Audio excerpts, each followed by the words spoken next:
बिस्मिल्लाहिर्रहमानिर्रहीम। अस्सलाम वालेकुम नाजरीन, तमाम दोस्त अहबाब को एक नई वीडियो के साथ आपके अपने channel farming and business ideas में खुशामदीद। दोस्तों, इस वक्त मैं मौजूद हूँ नईम साहब के डेयरी फार्म पर। इस डेयरी फार्म में 18 के करीब भैंसें हैं और मज़े की बात यह है कि नईम साहब ने ये 4 भैंसों से काम शुरू किया था और अब माशाल्लाह इनके पास 18 भैंसें हैं। ये भैंसें किस्तों पर खरीदते हैं। इसके अलावा इनका जो चारा है, तूड़ी, चोकर, वंडा वगैरह, वो सब कुछ बाहर से खरीदते हैं। तो इनसे पूछा जाएगा कि इन्होंने भैंसों को किस्तों पर लिया है, इसके अलावा सब कुछ बाहर से खरीद कर ये जानवरों को किस तरह मैनेज कर लेते हैं, इनको कोई मुनाफा भी होता है या कि नहीं। इसके अलावा इनकी डेली की रूटीन और बहुत सी मुफीद और अहम मालूमात हासिल की जाएंगी। तो इनके डेयरी फार्म का जो ओवरऑल व्यू है वो मैं आपको वीडियो के दौरान ही दिखाऊंगा। तो चलिए स्टार्ट करते हैं आज का अपना ये इंटरव्यू। अस्सलाम वालेकुम। वालेकुम सलाम। भाईजान, आपका नाम? मोहम्मद नईम। नईम साहब, ये कौन सा इलाका है? ये उरा गांव। अच्छा सर, ये बताएं कि आपने कितने अरसा से भैंसें रखी हुई हैं? ये हमने हमारे बाप दादा को जो है ना, ये कारोबार है, हमारा पैदाइशी कारोबार है जी। तो पैदाइशी से ये कर रहे हैं। तो कुछ अरसा मैं बाहर भी चला गया था जी। भैंसें बेच के, फिर बाहर से आके फिर मैंने ये जो है ना भैंसें ली थी। तो फिर आस्ता आस्ता जो है ना किश्तों पे ले गई, इतनी जो है ना इतना काम बनाया है। अच्छा सर, ये बताएं कि क्या वजह बनी थी कि आप भैंसें फरोख्त करके बाहर चले गए थे और बाहर से आकर आपने फिर ये भैंसें रख ली हैं? ये वजह ये बनी थी कि मुझसे ये काम नहीं था होता। मैंने कहा ये दिन को भी भैंसों के पास और रात को भी भैंसों के पास, इसलिए मैं जो है ना बाहर चला गया। बाहर भी कुछ भी नहीं। वो जो कफील था, मेरा अरबाब था, वो गलत था, वो पैसे ज़्यादा लेता था। तो इसीलिए जो है ना उसने फरूज लगा दिया। मैं पाकिस्तान आ गया, फिर मैंने भैंसें खरीद ली। अच्छा, जब बाहर आप गए थे, बाहर जाने से पहले आपके पास कितनी भैंसें थी? बाहर जाने के पास मेरे पास 12 भैंसें थी। तो बाहर आप कितना अरसा रह के आए हैं? 3.5 साल। तो उसके बाद आपने आके फिर नए सिरे से काम शुरू किया। कितनी भैंसों से शुरू किया? मैंने आके जो है ना 4 भैंसें ली थी। 4 भैंसों से जो है ना मैंने ये काम शुरू किया। तो माशाल्लाह अब आपके पास कितनी भैंसें हैं? मेरे पास अब 18 भैंसें हैं। माशाल्लाह। ये 4 साल पहले आपने नहीं, ये मैंने तकरीबन 8 साल हो गए हैं। अच्छा, 8 साल पहले आपके पास 4 भैंसें थी और अब आपके पास 18 भैंसें हैं। 18 भैंसें हैं। अच्छा सर, ये बताएं कि आपके पास कौन सी नस्ल की भैंसें हैं? हमारे पास उकाड़ा, ज्यादा नस्ल उकाड़े की है। उकाड़ा, आरफ वाला और भूरा व्याड़ी, ये 3 शहरों की नस्ल है। तो किस जगह से आप भैंसें खरीदते हैं? हम इधर जो व्यापारी लेकर आते हैं ना शहर में, उनसे खरीदते हैं। वो कुछ पैसे उनको नगद देते हैं, कुछ उधार किश्तों पे जो है ना हम महाना कर लेते हैं।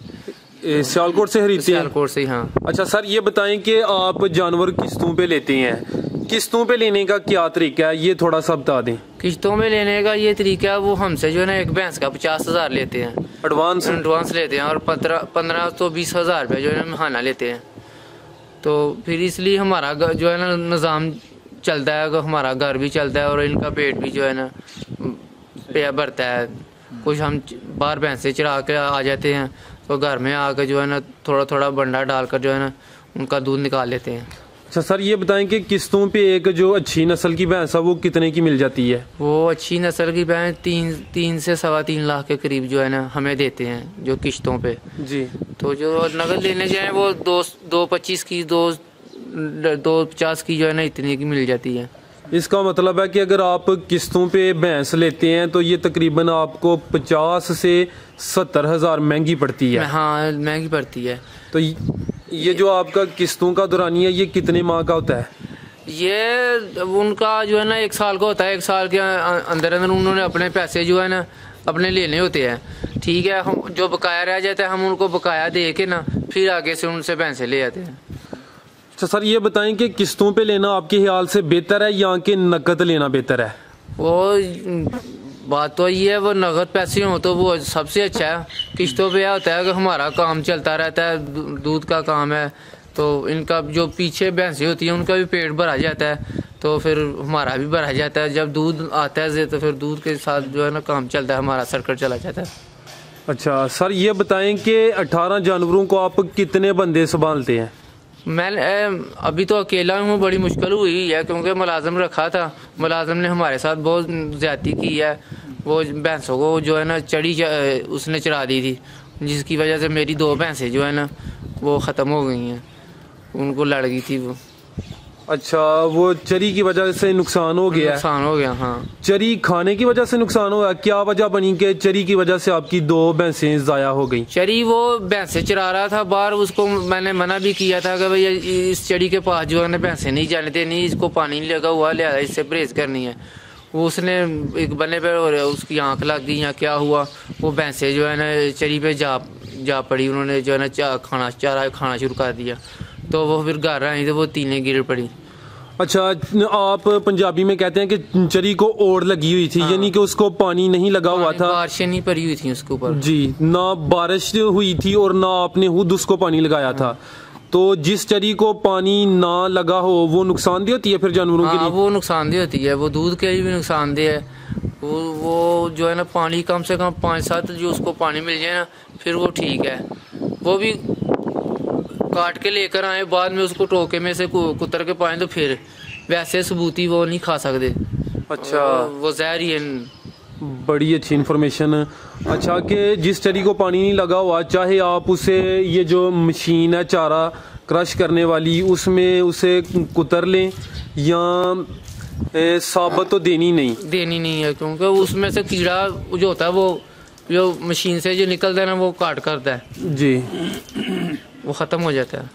ठीक है, तो फिर अभी आप अकेले इन 18 जानवरों को संभाल रहे हैं, तो आपके लिए अकेले इनको संभालना आसान है या कि मुश्किल है? ये मुश्किल है। अभी देखे मेरा सारा दूध पड़ा हुआ है, अभी 8 बज गए हैं, सारा दूध पड़ा हुआ है, किसी ने ये लेना है इतने बजे। तो आप किस तरह इन सब जानवरों को संभाल लेते हैं? अभी इसी तरह अब आऊँगा, दूध देकर आऊँगा, 10 बजे 11 बजे आऊँगा और चारा इनका जो चारा है खल बंडा तूड़ी वो इकट्ठा करूँगा, फिर इनको खोलूँगा, बाहर चलाने के लिए ले जाऊँगा। अच्छा सर, ये बताएं कि आप इनको रोज़ाना क्या खिलाते हैं? सुबह, दोपहर और शाम को एक दिन की रूटीन बता दें।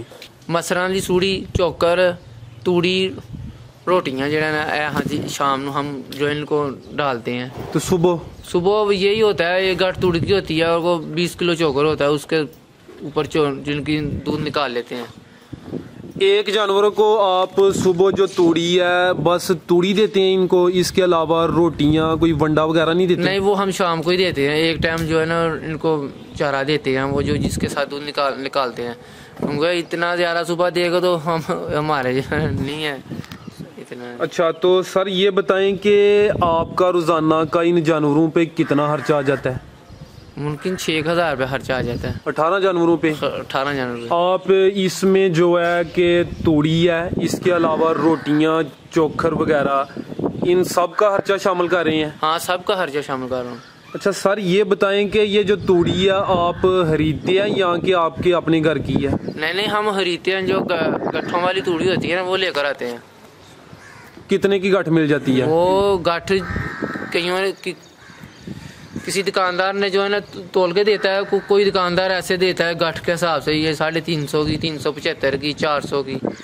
कितना वजन होता है गठ का? गठ का 20 किलो वजन होता है, 20 किलो, 18 किलो, 22 किलो, यही इतना ही वजन होता है। ये इन्होंने अपने हिसाब से जो है ना पीछे से बनाई होती हैं कि हमें इतने किलो की गठ चाहिए। तो इसके अलावा आप इनको सब्ज चारा कोई नहीं दे रहे? सब्ज चारा यही है, बाहर जो है ना चोगा हुआ है, बारिश पड़ी है ना, चुराई करते हैं? चुराई करते हैं। हाँ, चुराई किस वक्त करते हैं इनकी? चुराई हम दिन के टाइम करते हैं। कितने घंटे? तकरीबन 5-6 घंटे करते हैं। अच्छा, आपने बताया कि आपका 18 जानवरों पे रोजाना का तकरीबन 6,000 खर्च आता है। आप तूड़ी भी खरीदते हैं, इसके अलावा रोटियां, चोखर, खलवंडा सब कुछ खरीदते हैं जी। इसका मतलब हुआ कि एवरेज एक जानवर पर तकरीबन 300 खर्च आता है? हाँ, अभी 300 खर्चा आता है। जब ये चारा बाहर से जो चोगा हुआ है ये खत्म हो जाएगा ना जी, फिर 400, 450, 350 इतना खर्चा आता है। इसका मतलब ये हुआ कि जब आपको बाहर खेत जमीन वगैरह मिल जाती है चराई कराने के लिए, तब आपका खर्चा कम आता है। हाँ। जब बाहर खेत दस्तयाब नहीं होते फिर आपका खर्चा ज़्यादा हो जाता है, क्योंकि आपको चारा भी खरीदना पड़ता है। हाँ। अच्छा सर, ये बताएं कि आपके 18 जानवरों में से कितने जानवर दूध देते हैं? 18 जानवरों से मुमकिन जो है ना 16 दूध देते हैं जी। इनमें से 5-6 जो है ना वो ताज़ी सुई हुई हैं जी, को 5-6 जो है ना 1-1 साल हो गया, को 2-4 हैं जो वो 6-6, 7-7 महीने हुए हैं उनको सुए हुए। अच्छा, कुछ फ्रेश हैं कुछ पुरानी हैं। तो आपका ये 16 जानवरों का कितना दूध हो जाता है रोजाना का? दूध हो जाता है, खारिज दूध हो जाता है को 100 किलो, 110 किलो, 105 किलो, 2.5 मन के करीब। 2 टाइम का जी, 2 टाइम का। अच्छा सर, ये बताएं कि इधर दूध का क्या रेट है? दूध का जो इधर से लेने आते हैं वो 85 रुपए किलो के लेके जाते हैं, जो आपसे खुद इधर आके लेके जाते हैं। अच्छा, तो जिनको आप खुद दुकान पे दे के आते हैं या दूसरी जगह दे के आते हैं, उनको किस हिसाब से देते हैं? उसको वो हिसाब से लेते हैं 2 का 70, 68, 60 से 68 रुपए किलो। ठीक है। अच्छा सर, ये बताएं कि आप इतनी मेहनत करते हैं, जानवर भी आपने किस्तों पे लिए हैं, इसके अलावा तोड़ी खालवंडा आप खरीदते हैं, तो आपको रोज़ाना का अंदाज़न कितनी बचत हो जाती है? अभी तक तो अपनी भैंसें नहीं हुई, अभी तो 10-12 लाख जो है ना अपने ऊपर कर्जा है जी। जब ये कर्जा खत्म होगा फिर अपने होंगे पैसे, तो ये भी किस्मत की बात है। कर्जा उतरेगा तो फिर है, जैसे देखे 2 भैंसें नुकसान हो गई हैं जी, तो फिर वो इसीलिए जो है ना फिर कर्जा ऊपर आ गया। अच्छा, तो जब ये कर्जा फारग होगा तो तकरीबन फिर जाकर हमको जो है ना फायदा होगा, अभी फायदा कुछ नहीं हो रहा। अच्छा, किस्तों पे लेने का ये भी मसला है कि आपको कर्जा उतारने में वक्त भी लगता है। अगर फर्ज करें कि आपकी भैंसें अगर आपने अपने पैसों से नगद खरीदी होती तो आपको फिर रोजाना का कितनी बचत हो जानी थी? तकरीबन 60-70 हज़ार लाख के करीब ही हो जाती है महीने का। हाँ जी। अच्छा सर, आपने बात किया कि आपकी 2 भैंसें भी जो है ना वो ज़ाया हो गई थी, उसकी क्या वजह बनी थी, वो थोड़ा हमारे नाजरीन को बताएं। वो ये वजह बनी हुई थी कि ये जो चरी है ना जी, वो उसको ओढ़ लगी हुई थी। अच्छा, वो उन्होंने जो है ना मुंह लगा दिया था जी, एक जो है ना तीला खा लिया था। वो तीला खाने से जो है ना वो जहर था, वो उनको जो है ना लड़ गया, वो इसलिए वो मर गई। अच्छा, एक तो इस वजह से मरी थी। हाँ। एक और आप पहले बता रहे थे कि एक और भी मरी थी, उसकी क्या वजह बनी थी? उसकी वजह ये बनी थी, वो पानी में चली गई थी, उसका पाँव बांधा हुआ था जी, तो वो पानी से बाहर आ रही थी, उसका मुंह जो है ना पानी के नीचे गया, वो उसके गुर्दे और फेफड़ों में पानी पड़ गया था जी, तो इसलिए वो खत्म हो गई। वो डॉक्टर ने बताया ये 24 घंटे का निकाल गई तो बच जाएगी, नहीं तो ये नहीं। उसने 8 घंटे निकाले थे मसा। अच्छा सर, अब अपने तजर्बा की बुनियाद पर बताएं कि अगर कोई बंदा भैंसें रखना चाहता है उसे किन बातों को मद्देनज़र रखना चाहिए? भैंसें नगद खरीदे, किस्तों पे ले, मुलाजम रखे, कौन से मुलाजम रखे, कितने जानवरों से काम शुरू करे, चारा अपना हो या कि वो बाहर से खरीद कर भी काम चला सकता है? अपने तजर्बा की बुनियाद पर ये थोड़ा सा मशवरा दें हमारे नाजरीन को। जो जिसने भैंसें रखनी है ना वो अपनी जेब में से जो है ना भैंसें लेकर आए, ठीक है, वो उसको उधार किश्तों पे ना लेकर आए, क्योंकि ये जो 5-6 महीने भैंस दूध निकाल देती है, बाद में ये फारग होती है, ठीक है, तो इसलिए उसके पास कोई कम से कम 3 या 4 किले जो है ना अपनी पहली हो ना, फिर 10-12 भैंसें रख सकता है, तो उसको फिर फ़ायदा होगा। तो जो कहे कि मैंने हर चीज़ जो है इनका चारा वो बाज़ार से खरीद के लेकर आना है, फिर उसके लिए फ़ायदा नहीं है, नुकसान है। तो जी सर, बहुत बहुत शुक्रिया, आपने बहुत कीमती और अहम मालूमात दी, बहुत शुक्रिया। अल्लाह हाफिज़।